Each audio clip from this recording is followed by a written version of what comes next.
네, 오늘 대림절 세 번째 주일 예배의 자리에 나오신 여러분 가운데 우리 주님의 은총과 평화가 함께 하시기를 바랍니다.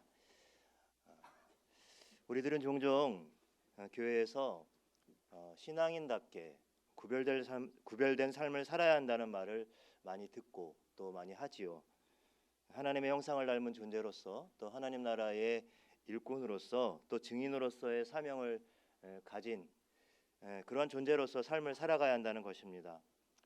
이게 교회 안에서 또 예배 시간이나 또 설교 시간에 우리가 말씀으로 듣고 그렇지 그렇게 살아야지 참 좋은 말이다 이렇게 생각하지만 실제로 우리의 현실 속에서 정말 그러한 삶을 산다고 하는 것, 때로 신앙인답게 우리가 말하고 또 행동하고 살아간다고 하는 것은 여간 여간 어려운 일이 아닙니다. 교회 안에서도 가끔 이런 일들이 있습니다.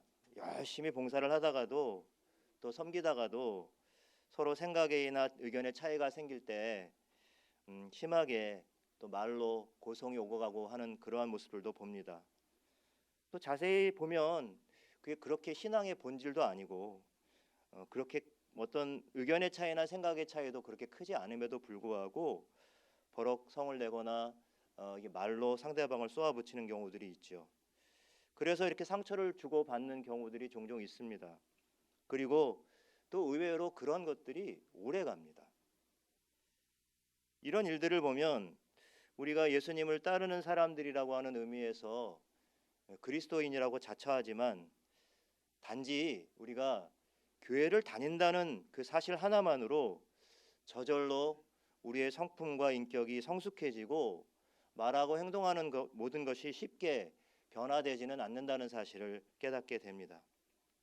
그래서 우리는 더욱더 날마다 주님이 살아가신 또 우리의 삶의 모범이 되시는 주님의 그 발자취를 쫓아서 말씀을 통해서 또 기도를 통해서 또 예배를 통해서 또 성도의 사귐과 교제를 통해서 그분의 삶을 묵상하고 그분의 성품과 인격을 배우며 나아가야 될 줄로 믿습니다.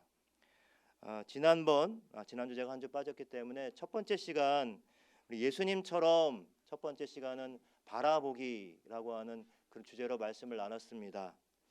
예수님의 눈길과 예수님의 시선으로 세상을 바라보고 우리 서로를 바라보고 또 우리 이웃을 바라보자 그런 말씀을 함께 나눴는데요. 오늘은 그 두 번째 예수님처럼 두 번째는 말하기입니다. 여러분 한번 따라해 보시겠어요? 말하기. 네. 너무 단순한 주제이기도 하고 너무 폭넓은 주제입니다. 그리고 실제로 우리가 어떻게 하면 예수님처럼 말할 수가 있어 이렇게 생각할 수도 있습니다. 사실 예수님은 하나님의 아들이시지만 사람으로 이 땅에 오셔서 수많은 사람들을 만나고 수많은 사람들과 이야기를 하셨죠. 그리고 대부분 모든 대화 속에서 우리 주님은 권위 있는 선생으로 때로는 기적을 일으키는 분으로 또 하나님 나라를 선포하시는 분으로 또 나아가 궁극적으로는 우리를 구원하는 구원자로 그렇게 말씀하셨습니다.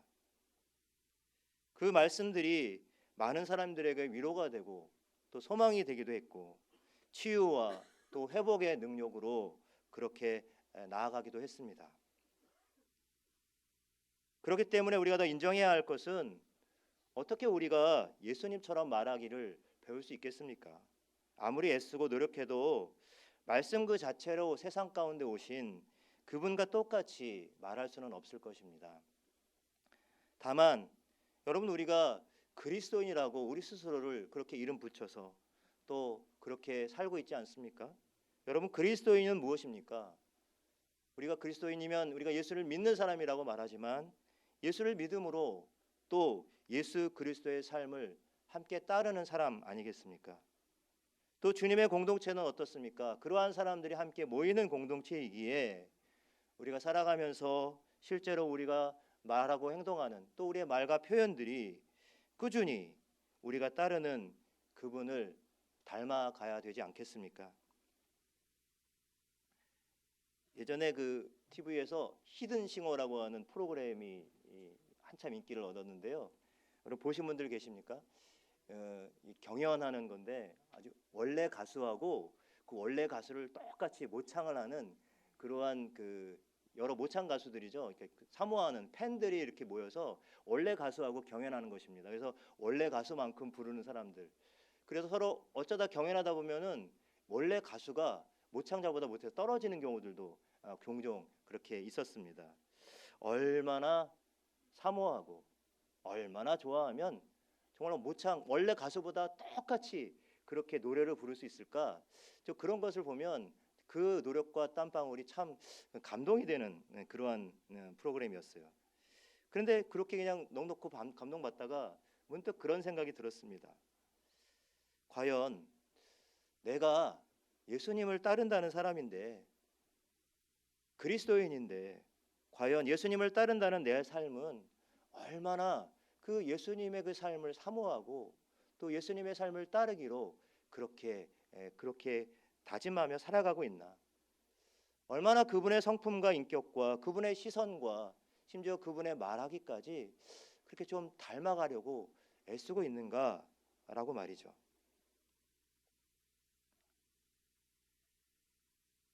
오늘 저와 여러분이 읽은 이 본문 말씀은 우리가 잘 아는 말씀인데요. 예수님이 이 땅에서 남기신 수많은 대화 중에 한 대목입니다. 여러분, 예수님께서 남기신 복음서에서 남기신 많은 대화들 어떤 것들이 기억이 나십니까?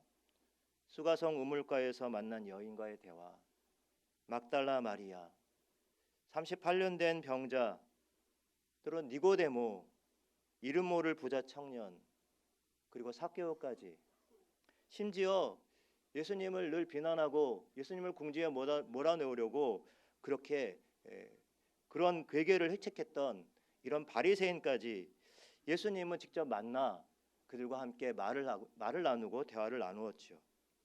그래서 예수님의 말씀 속에는 치유와 회복과 위로와 소망뿐만 아니라 때로는 분노와 절망과 두려움과 그런 낙심이 포함되어 있었습니다. 오늘 본문에서 수많은 이 대화 가운데서 오늘 특별히 본문에 주목해 보는 이유는 무엇일까요? 바로 오늘 본문은 여러분도 잘 아시는 말씀이지만 예수님께서 이 땅 가운데 오셔서 가장 인간적으로 두려움과 공포를 느낀 그러한 시간이었습니다. 바로 그 순간에 그의 예수님의 입술을 통해서 나온 말들이 오늘 본문에 나와 있기 때문입니다. 한편으로는 제자들과 말을 했고요. 또 한편으로는 하나님께 나아가 자신의 있는 속내를 그 마음을 그대로 말씀하고 있는 것이죠. 오늘 본문에서 예수님은 십자가를 앞에 두고 제자들과 함께 겟세마네라고 하는 곳에 이르게 됩니다. 이곳에서 제자들에게 내가 저기 가서 기도하는 동안에 너희는 여기 앉아 있으라 하고 그 제자 중에 셋만 데리고 다시 조금 더 깊은 곳으로 들어가서 그곳에서 또 제자들과 함께 이야기를 나누고 기도의 자리로 나가는 장면입니다. 이때 세 제자는 바로 베드로와 야고보와 요한이었습니다.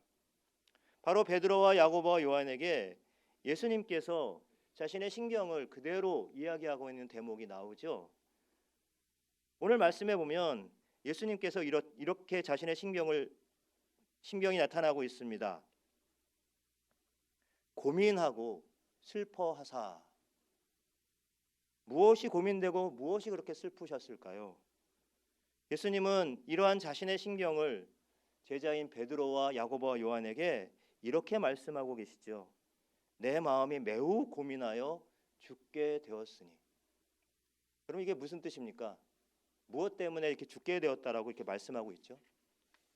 이제 예수님이 당장 십자가에 달려 죽게 되신 거예요. 그래서 내가 너무 힘들다.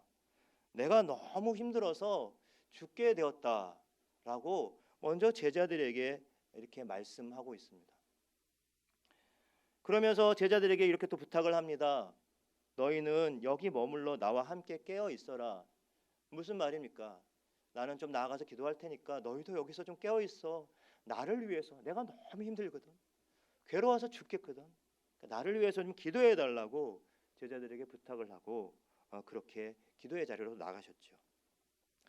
여러분, 여기서 예수님이 이런 자신의 감정을 숨기지 않고 제자들에게 지금 하고 계시다는 점을 주목해 보시기 바랍니다. 이게 별일 아닌 것 같아도요. 그럼 당시 랍비나 선생이라고 하는 그러한 신분으로 봤을 때, 그들의 위상으로 볼 때 이게 대단히 부자연스러운 장면입니다. 또 그리고 그 이전에 예수님께서 수많은 사람들에게 이야기했던 장면과는 너무 사뭇 다른 장면이 연출되고 있는 것이죠. 특별히 당시의 문화 속에서 이 랍비와 선생님은 오히려 부모들보다 더 훨씬 더 절대적인 존경과 권위의 대상이었습니다. 그런 것을 우리가 생각해 볼 때 예수님께서 자신의 그 속내를 제자들에게 그대로 드러내셨을 때 아마 제자들은 몹시 당황했거나 아니면 예수님의 말귀를 제대로 못 알아들었을 가능성이 높습니다. 뒤에 나중에 오늘 본문 뒤에 보면 제자들이 예수님의 요청에도 불구하고 다들 이 세 명이 다 잠에 빠져 들어가 있었기 때문이죠. 하지만 우리 예수님께서는 자신이 분명히 제자들에게 존경받는 스승이었음에도 불구하고 제자들에게 자신의 괴로움과 그 두려움과 고통을 그대로 말씀하고 계십니다. 예나 지금이나 대개 강한 사람은 자신이 약할 때 자신이 약하다고 인정하고 그리고 오히려 강한 사람은 자신의 감정이나 연약함을 드러내지 않아야 한다라고 생각합니다. 그럼 남자들은 울면 안 돼. 뭐 이런 이야기들이 있잖아요. 그러나 사실 여러분 정말 강한 사람은 오히려 자신의 약함을 인정하고 내가 너무 힘들고 내가 너무 연약해라고 인정하고 오히려 적극적으로 누군가에게 도움을 요청하는 사람이 실제로는 강한 사람일 것입니다. 그럼 자존감이 낮은 사람은요 절대로 이렇게 하지 못하죠. 자기가 너무 힘들고 어려운데도요 자존감이 높은 사람은 내가 좀 누군가 나에게 도움을 줄게, 내가 당신 좀 도와줄까요? 그러면 너무 힘들어요, 저 좀 도와주세요, 이렇게 대번에 그 도움을 받지만 이 자존감이 낮은 사람들은 어떻습니까? 내가 당신 좀 도와줄까요? 힘들어 보이는데요. 그러면 아래 위로 훑어보면서 내가 이까지 것도 못할 것 같이 보여요? 이러면서 그 도움을 거절하기도 합니다. 자존감이 낮은 사람들, 오히려 강한 체하고 센 체하고 있는 체하는 사람들은 무언가 자신이 두려움이나 연약함이 드러날까 봐 그래서 남들이 자신을 무시할 거라는 생각에 자꾸 덧칠을 하고 포장하기 마련입니다. 여러분 그러면 어떻게 됩니까? 그 영혼이 병들고 그리고 영혼뿐만 아니라 몸도 병들게 될 것입니다. 제자들에게 자신의 마음을 그대로 보이신 우리 주님은 이제 오늘 조금 더 나아가서 홀로 하나님 앞에 얼굴을 땅에 대시고 기도하십니다. 사람과의 대화가 제자들과의 대화가 끝나고 나서 이제 하나님과의 대화로 옮겨가시는 주님을 봅니다. 여러분 근데 이때도 동일하게 제자들에게 그 연약하고 무지한 제자들에게 내가 너무 힘들어, 내가 괴로워라고 이렇게 말씀하셨던 주님, 그 주님은 동일하게 하나님께 나아가서도 자신의 그 마음을, 자신 안에 있는 두려움과 그 공포를 그대로 말씀하시죠. 이때 예수님께서는 하나님을 이렇게 부릅니다. 오늘 본문에는 내 아버지요 라고 되어 있습니다. 내 아버지요. 이 본문에는 잘 나타나 있지 않습니다만 이 마태복음의 이 본문과 병행구절인 마가복음에 보면 정확하게 아빠, 아버지라고 이렇게 표현이 되어 있습니다. 아바, 아버지. 여러분 여기 아바라는 뜻을 여러분 잘 아시죠? 아바는 바로 어린아이가 아버지에게 재롱을 피며 때로는 아버지에게 뭔가 구하고 간구하는 내용들, 간절히 원하는 것들이 있을 때 어린아이 같은 심정으로 부르는 표현입니다. 예수님께서는 하나님께 나아가 아버님 이렇게 하신 게 아니라 아빠, 아버지 이렇게 아버지를 부르고 솔직한 자신의 마음을 표현하고 있습니다. 어떻게 이야기하고 계시나요? 어떻게 이야기하고 계시나요? 만일 할만하시거든 이 잔을 내게서 지나가게 하옵소서. 여러분, 굉장히 점잖은 표현이지만 사실 이 말씀은 한마디로 말하면 무슨 뜻입니까?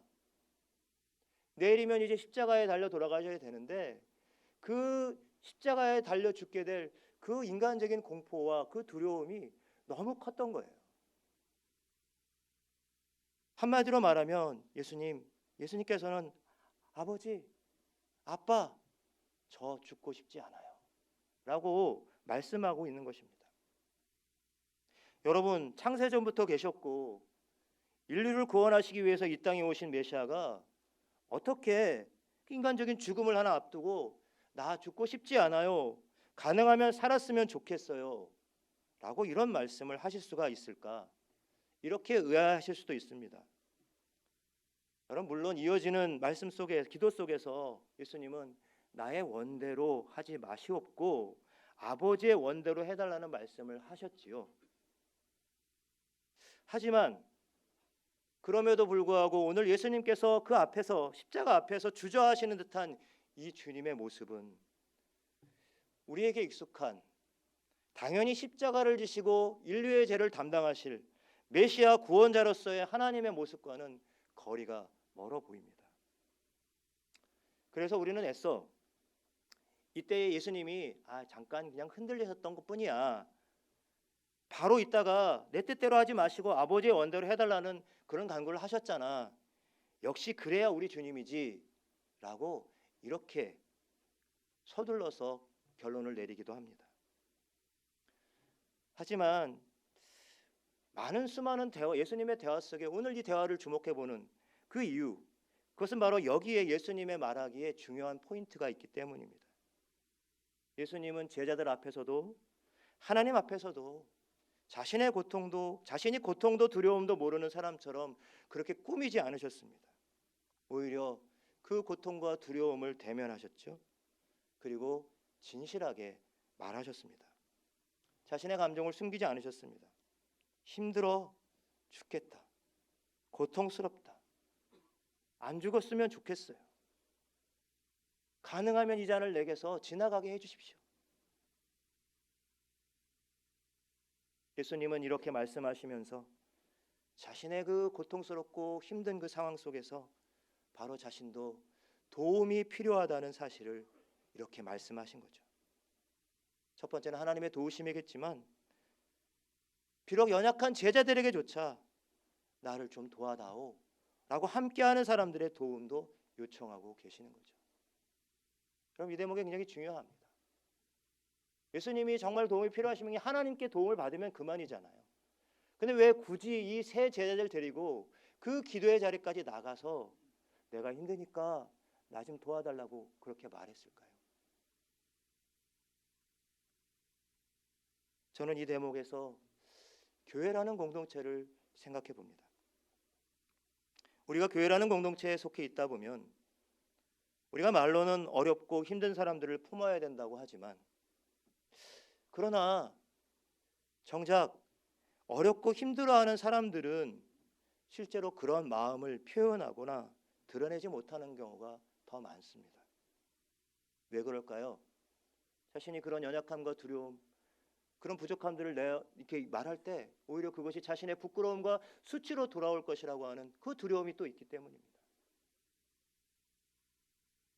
우리는 항상 도움을 주는 사람이고 섬기는 사람이어야 하고 우리가 섬기는 공동체이어야 한다고 하지만, 정말 누군가 자신이 연약함과 두려움 가운데 정말로 힘들어하고 고통스러움을 솔직하게 표현했을 때 우리는 과연 아무 꺼리낌 없이, 아니 보다 따뜻하게 그런 이들의 형편과 마음을 우리가 만져줄 수 있는지 우리 스스로를 돌아보아야 될 것입니다.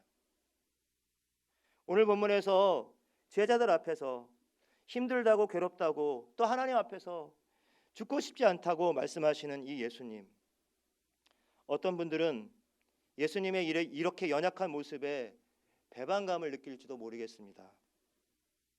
하지만 저는 이 예수님이 오히려 더 참 위로가 됩니다. 오늘 우리에게 마치 이렇게 말씀해 주시는 것 같습니다. 힘들지? 힘들다고 말해도 괜찮아. 아프니? 아프다고 말해도 괜찮아. 두렵다고 말해도 괜찮아. 나도 그랬으니까.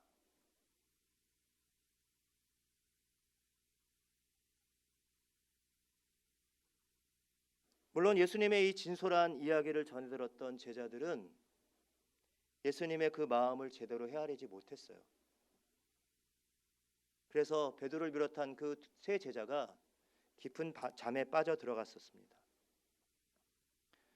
이 장면에서도 점점 누군가의 아픔과 신음소리에 둔감해져 가는 오늘 우리 시대 우리의 민낯을 보고 있는 것 같아 씁쓸하기도 합니다.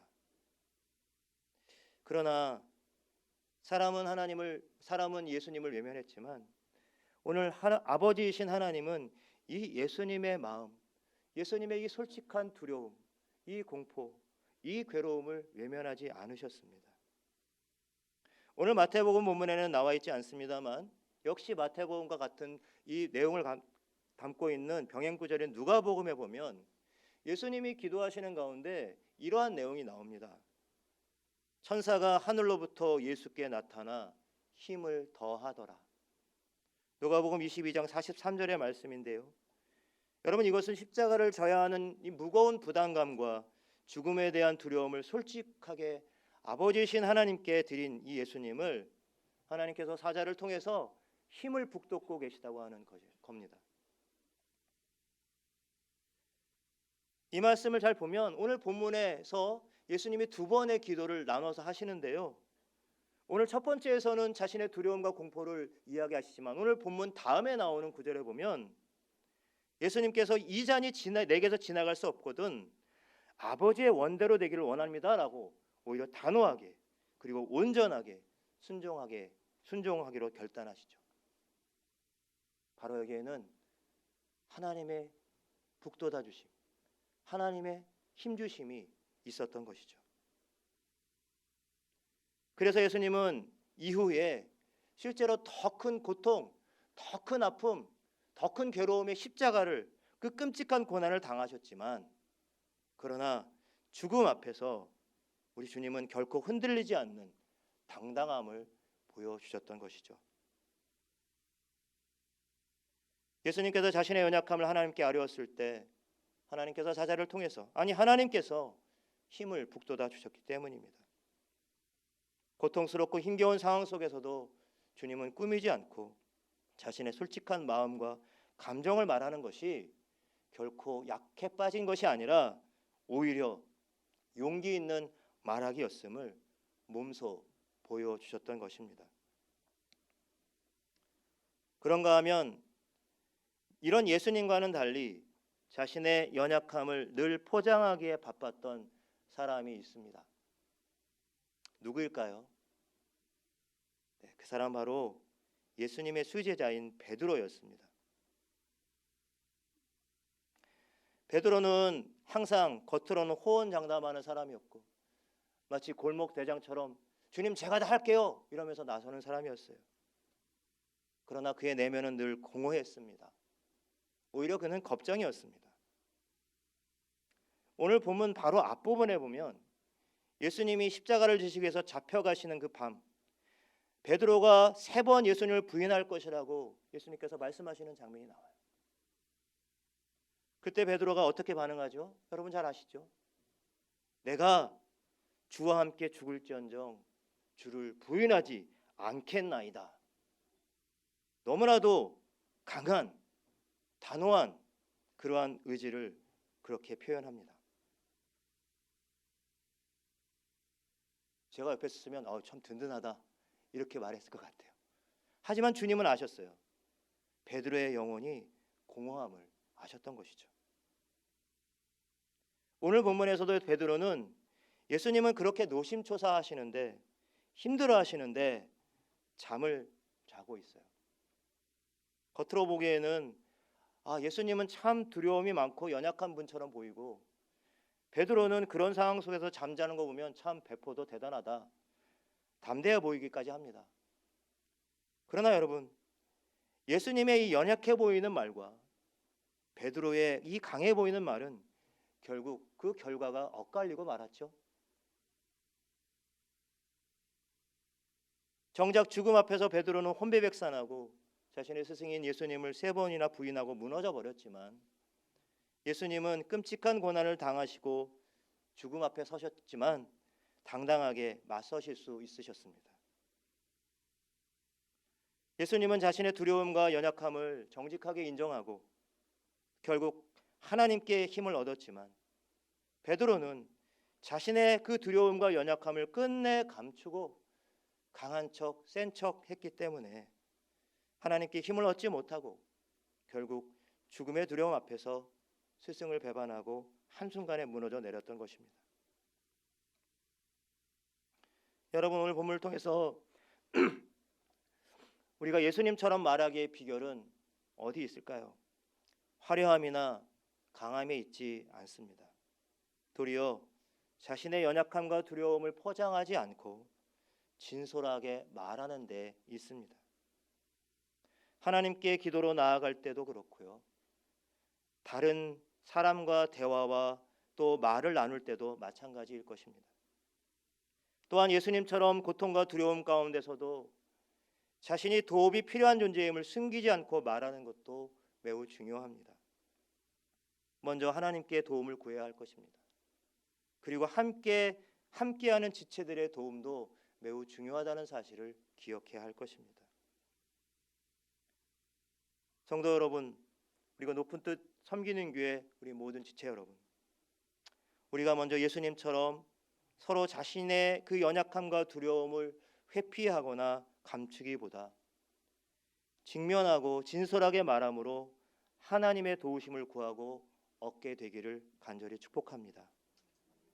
나아가 여러분, 주님의 교회는 우리 시대 고통당하는 자들을 향한 하나님의 도우심의 통로로 이 세상 가운데 세워졌다고 믿습니다. 오늘도 깨어진 마음으로 눈물 흘리고 아파하는 사람들의 말, 아파하는 사람들의 소리가 우리 주변에 있습니다. 이러한 때에 깨어있어 나와 함께 기도하자던 예수님의 도움의 요청을 무시하고 잠들었던 제자들과는 달리 정말 민감하게 마음과 귀를 열어 도움의 소리를 듣고 주님의 손과 발 되어서 사랑을 나누고 섬기는 저와 여러분, 우리 높은 뜻 섬기는 교회 공동체가 되기를 간절히 축원합니다. 기도하겠습니다.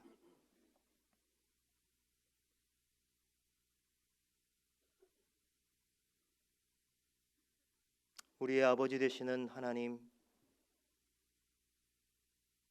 우리도 예수님처럼 우리들의 입술에 항상 정직하고 진실한 말을 담게 하여 주시옵소서. 자신의 연약함과 두려움을 있는 모습 그대로 나누어도 그것이 수치와 부끄러움이 아니라 바로 나의 아픔과 고통으로 함께 느끼고 품어줄 수 있는 그러한 거룩한 공동체, 진실한 공동체가 되게 하옵소서. 예수님처럼 어린아이의 마음으로 아빠 되시는 하나님께 나아가 우리 안에 있는 온갖 두려움과 염려와 근심을 정직하게 고함으로 이겨낼 힘을 주께 얻게 하여 주시옵소서.